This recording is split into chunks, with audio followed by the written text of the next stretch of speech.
In 2019, food safety testers opened a container of grated parmesan. 30% of it wasn't cheese, it was wood pulp. Cheese is the most counterfeited food on Earth, and the fraud runs deeper than most people realize. One of these cheeses predates the Roman Empire.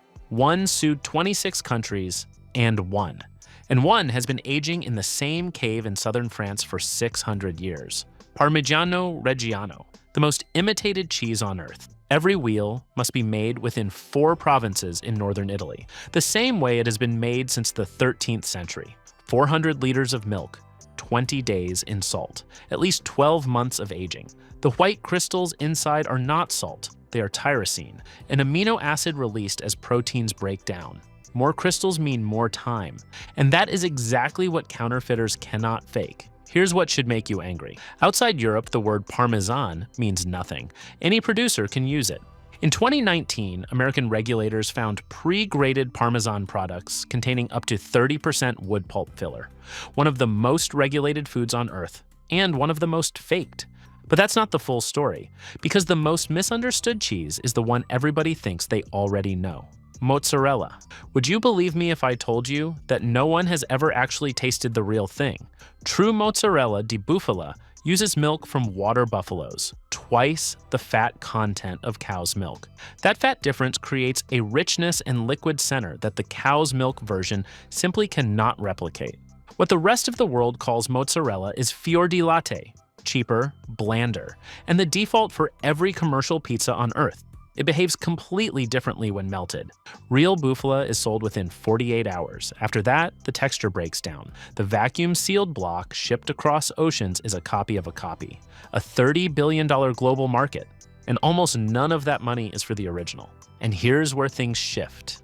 The next cheese was declared the finest in France by an emperor in the year 774. Brie. Charlemagne himself called it the king of cheeses. 1,200 years later, most of what's sold under that name tastes nothing like what he ate. Authentic Brie de Meaux and Brie de Melun must be made from raw unpasteurized milk. A living mold rind digests the cheese from the outside in, transforming the interior from chalky to molten. Here's the catch. There's a window. There is about a 4-day window where the cheese is exactly right. Too early, the cheese ends up being too bland and firm. Too late, and it smells and tastes like ammonia. In the United States, pasteurization is required for cheeses aged under 60 days. That single rule eliminates the biological complexity that defines authentic Brie. What's in most American grocery stores is a different product wearing the same name. At the Congress of Vienna in 1815, 20 nations awarded Brie de Meaux first prize among all foods. The wheel they tasted would be unrecognizable today. That's where everything changes, from royalty to the cheese copied by every country on Earth. Cheddar, named after a Somerset village. No meaningful legal protection on the name whatsoever. The original method is called cheddaring. Curds are cut, stacked, and flipped for hours while they expel whey. This compresses the texture into the clean, crumbly structure that defines good cheddar. Industrial producers skip most of it. And the orange color? Completely artificial. Real cheddar is ivory white. The dye, annatto, from the achiote tree, was added historically to fake richness when the milk was poor. It does nothing for flavor, but the expectation stuck so hard that most people wouldn't recognize a real cheddar by sight.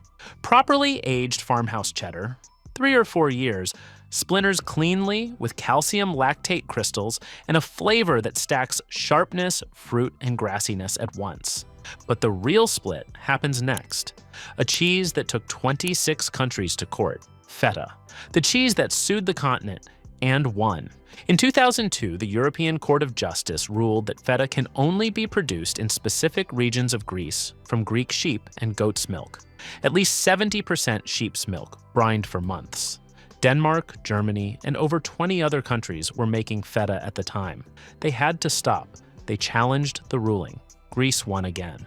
The cheese itself is at least 2,000 years old. Homer's Odyssey describes the Cyclops making a proto-feta, sheep's milk cheese cured in a cave. The word appeared in Greek records in the 17th century, but the product is ancient. Bulgarian white cheese, French brebis, and American block feta, all made from different methods and different milk. They do share a category, but they do not share a taste.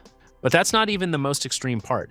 The most produced cheese on Earth is one most people never think about: Gouda. More than half of all cheese produced globally is some form of Gouda. I'll say it again: 50 to 60%.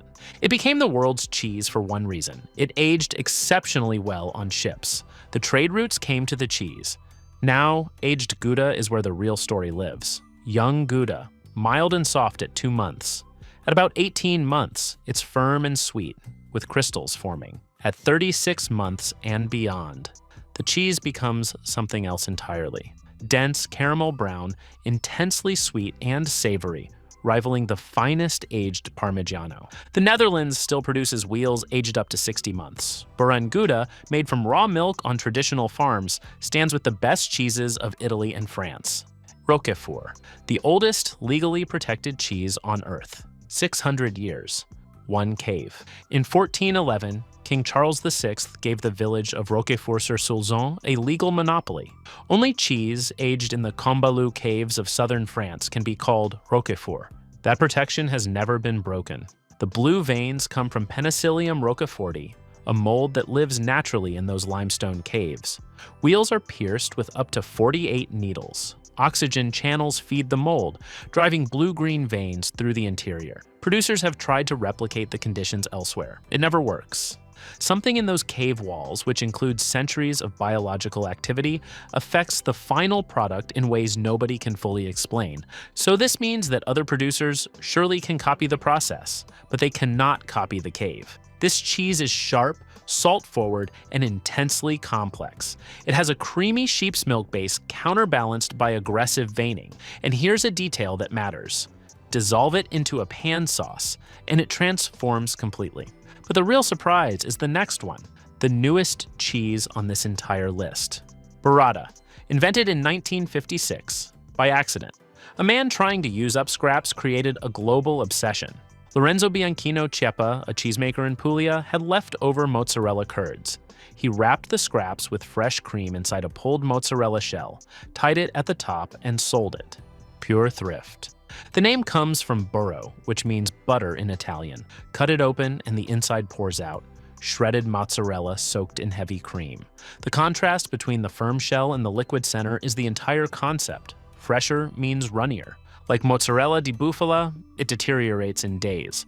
What's shipped internationally is a photograph of the original. For 30 years, burrata barely left Puglia. The global explosion didn't happen until the 2000s. It became an entire worldwide food obsession, less than 25 years old. But this is where things change.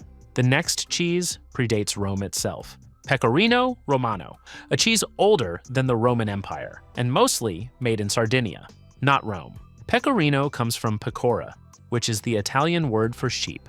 Roman writers, including Pliny the Elder, documented this exact cheese in the 1st century AD. Each legionnaire received 27 grams per day as a standard field ration. Can you believe that a standing army of hundreds of thousands was fueled partly by sheep's milk cheese? That's not trivia. That's how empires were sustained. And here's the twist. Despite the name, production shifted to Sardinia in the late 1800s when Roman producers relocated for access to the island's vast sheep herds. The city in the name is not where it's actually made today. The result is sharper and saltier than Parmigiano by a significant margin. Swap one for the other in a recipe and you change everything. This is not a substitution. It's a different weapon entirely. Which brings us to the most flavor-complex natural food ever documented. Comté, 83 distinct flavor notes in one cheese. No other food on Earth undergoes this level of systematic documentation.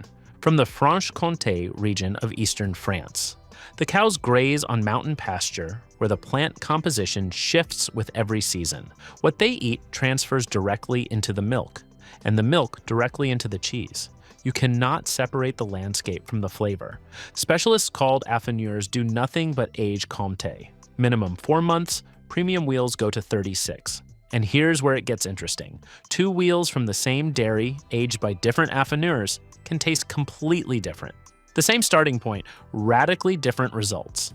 The wheels are enormous, up to 53 kilograms. And yet, every variable, from the grass to the aging cellar, is governed by rules decades old. The production is at a massive scale with microscopic control. That level of precision is rare. But let's dive into what's more rare: a cheese that cannot be destroyed by fire. Halloumi, the only cheese that can be grilled without melting, and the subject of a 20-year international war over its name. Traditional halloumi comes from Cyprus, a mixture of sheep's and goat's milk, cooked in its own way at high temperatures. That heat restructures the proteins so the cheese holds its shape under direct flame.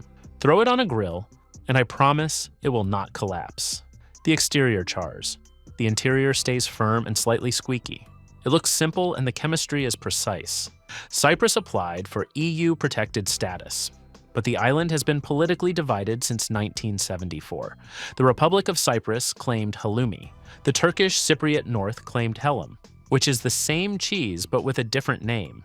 This resulted in 2 whole decades of dispute.